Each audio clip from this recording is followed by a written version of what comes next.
Ibihe byiza kuri mwese mukomeje gukurikira KTV Skills, nizere ko mumeze neza kabisa muri ka kanya kacu kano nawe niko twinjiyemo.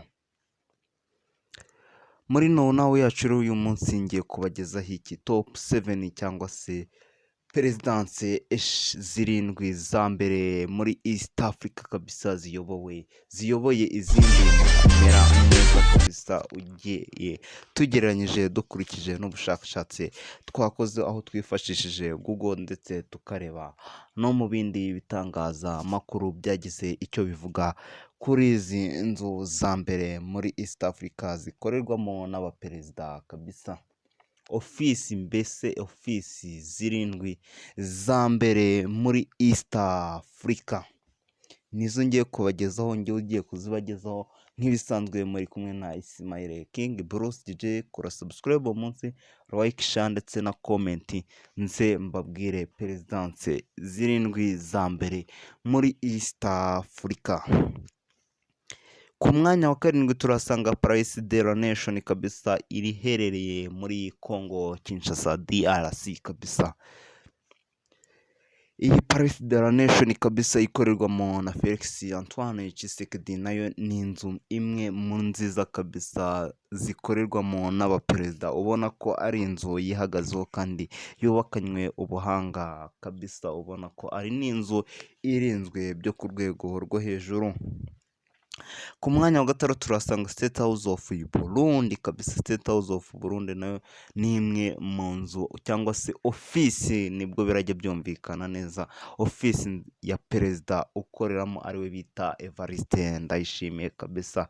Ni imwe mu nzu nayo ubona ko iteye amabengeza ku mabara bakoresheje painting kabisa, ubona ko ari inzu nayo nziza kabisa ifite uburinzi bukomeye bwo ku rwego rwo hejuru, ubona ko ari inzu nayo imwe mu nziza zikorerwamo n'abaperezida muri East Africa.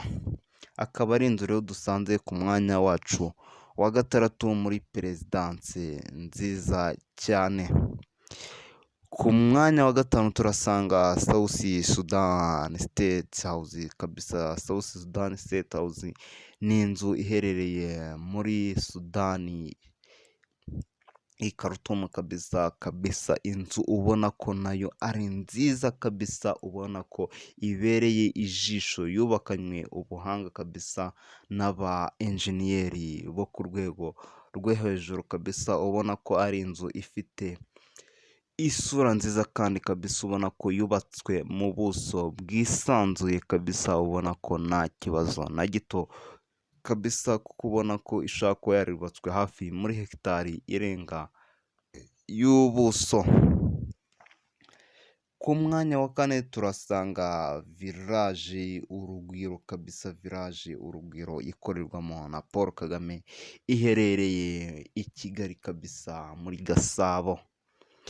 Inzu kabisa ubona ko ari inzu nayo ifite uburinzi bukomeye ku rwego rwo hejuru, aho abasirikare cyangwa se aba GPA ubu tuzi bitwa nk'aba CTU baba rwose impande zose kabisa barinze perezida ko nta cyamukoro cyangwa se undi waba wamusuye hagire ikimuhungabanyiriza umutekano kabisa, ubona ko ari inzu nayo nziza kabisa dusanga ku mwanya wacu wa kane muri perezidanse cyangwa se ofisi zirindwi za mbere muri East Africa.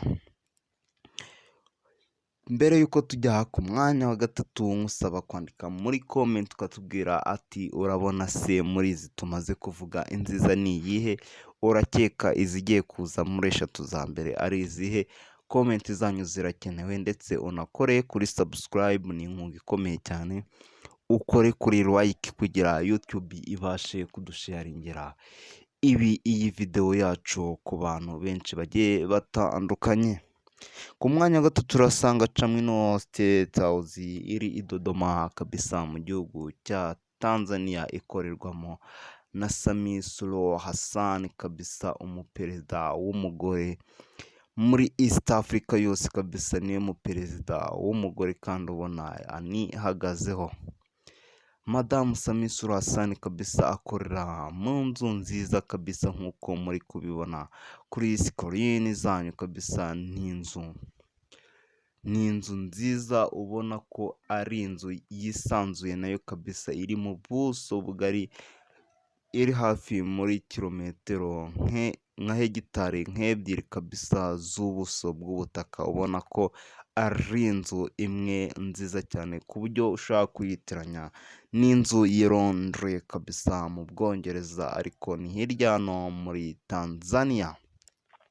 Iyo rero ni inzu dusanga ku mwanya wa gatatu Chamwino State House of Tanzania. Ku mwanya wa kabiri turasanga Nairobi State House ya Nairobi kabisa, inzu nziza kabisa Obama yicayemo ubwo yari yaje gusura igihugu cya Kenya igihe yari perezida.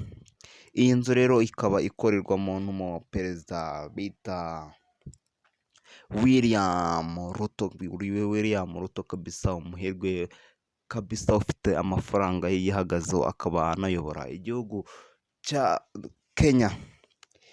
Iyi Nairobi State House kabisa nayo ni inzu nziza kabisa nk'uko muri kubibona, wajya kwigeranya na za White House kabisa, kuko urabona ni inzu imeze neza kabisa ku rwego rwo hejuru. Ubona ko iba yarubatswe hakoreshejwe ubuhanga butabaho, abenjeniyeri baba baraminuje kabisa.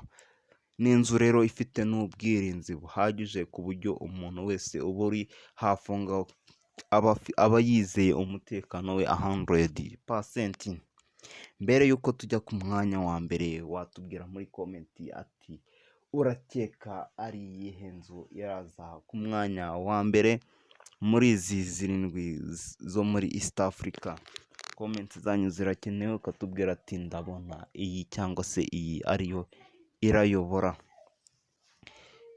Ku mwanya wa mbere turasanga State House of Uganda kabisa, inzu ikorerwamo na Yoweri Kaguta Museveni kabisa, inzu nziza ubona ibereye ijisho, yubakanywe ubuhanga kabisa, inzu ubona yisanzuye, iri mu kibanza kigari ku buryo ishobora kuba iri muri hegitari zirenga 2 z'ubutaka. Inzu ifite n'ubwirinzi bukomeye ku buryo umuntu wese uri hafi aho ngaho aba yizeye umutekano we, kuko abasitiyu cyangwa se abarinda perezida baba bahabaye cyane ku buryo nta mwanzi ushobora kumuca muri humye ngo abashe kugira ibyo yangiza. Nimba hari gutunguye, andika muri komenti utubwire ati iyo irantunguye cyangwa se iyi yari kuza imbere y'iyi. Muri komenti zanyu ndazisoma. Ciao, Imana ibarinde. Mwari muri kumwe na Ismail King Bruce Cece. God bless you. Munyarukire kuri Instagram, mukore follow, nitwa Ismail JJ 250 ndetse na TikTok, mubigenze gutyo. Imana ibarinde. I love you so much. Duhurire muri video zitaha.